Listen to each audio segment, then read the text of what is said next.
నిర్మల్లో షాహిద్ భగత్ సింగ్ 94వ వర్ధంతి వేడుకలు నిర్మల్ జిల్లా కేంద్రంలో CPI ML mass line party అదేవిధంగా టీయూసీఐ పీఓడబ్ల్యూ ఆధ్వర్యంలో ఆయన విగ్రహానికి పార్టీ జిల్లా కార్యదర్శి రాయన్న అదేవిధంగా టీయూసీఐ జిల్లా అధ్యక్ష కార్యదర్శులు పక్కన్న రామలక్ష్మణ్ ఇక ఎస్ గంగన్న ఎన్డీ కపూర్ ఇక పీఓడబ్ల్యూ జిల్లా ప్రధాన కార్యదర్శి కె లక్ష్మి పూలమాలలు వేసి ఘనంగా నివాళులర్పించారు.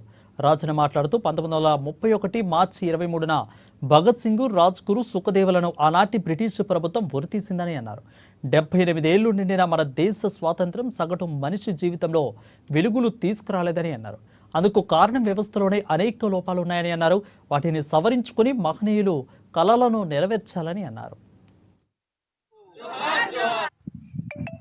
భగత్ సింగ్ 1931 మార్చి 23న 23 సంవత్సరాల యువకుడే ఉరిదీయబడ్డాడు.